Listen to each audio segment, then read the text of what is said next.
When emotions hit you, it's like ink pouring into water. At first, it's just a drop, a small disturbance in the clarity of your mind. But very quickly, it spreads, swirling and expanding, until it intensifies to the point where you can't see anything else clearly.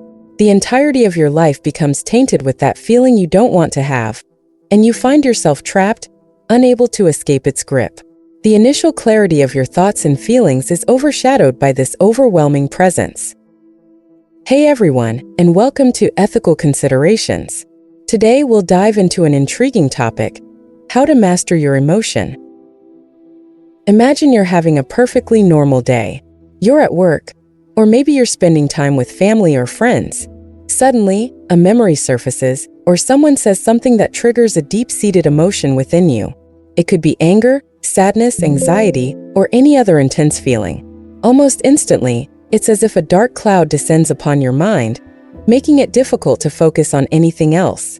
Everything you do, every thought you have, becomes colored by this emotion. People often come to therapy with the hope that they'll learn how to escape from these overpowering emotions. They want techniques and strategies to banish these feelings and return to a state of calm. However, therapy doesn't offer an escape route. Instead, what you learn is how to coexist with these emotions, to allow them to be there without being consumed by them. The key is to welcome these emotions, even though it feels counterintuitive. Pay attention to them, see them for what they are. Emotions are not you. They are experiences passing through you. Just like the ink in water, emotions are transient. They may feel all-encompassing, but they are not permanent. When you allow an emotion to be there without trying to block it out or make it go away, you give it the space to take its natural course. Initially, it might feel overwhelming, but over time, the intensity diminishes. The emotion passes just as the ink eventually disperses and the water clears again. Think about the last time you felt a strong emotion. Maybe it was anger at a friend who let you down, or sadness from a personal loss. In the moment, it felt like that emotion would never leave you. But if you look back, you'll realize that eventually it did pass. By acknowledging and allowing the emotion to exist, you made room for it to dissipate naturally. Let's delve deeper into why this approach works. Our natural response to negative emotions is to resist them. We try to distract ourselves, to think positively, or to suppress the feeling altogether. But resistance often backfires. When you fight against an emotion, you inadvertently give it more power. It's like trying to hold a beach ball underwater. The harder you push, the stronger it resurfaces. By contrast, when you welcome an emotion, you take away its power. You're no longer in a battle with yourself. Instead, you're observing the emotion, understanding its origin, and letting it flow through you. This mindful approach is rooted in practices like mindfulness and acceptance and commitment therapy, ACT. Both of these therapeutic techniques emphasize the importance of accepting your thoughts and feelings without judgment. Consider a practical example.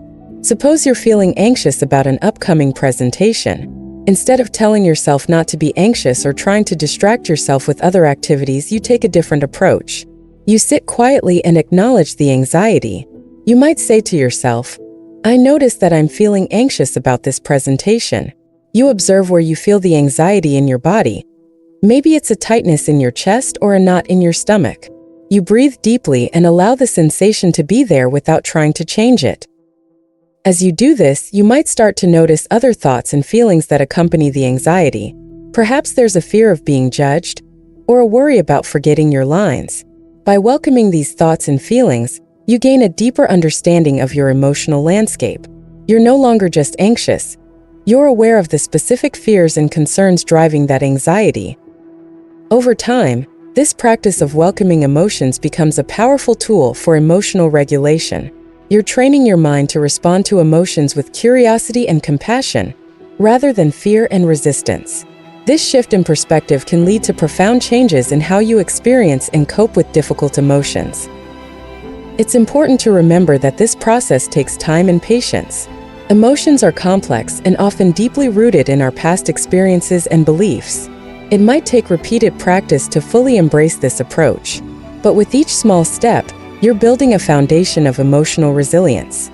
You're learning that you have the capacity to weather any emotional storm, no matter how intense it feels in the moment. In summary, emotions are like ink pouring into water. They can quickly overwhelm and obscure our clarity, but they are not permanent.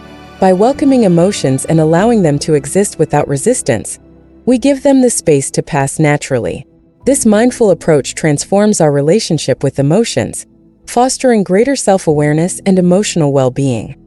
Remember, the ink is not the water and the emotion is not you.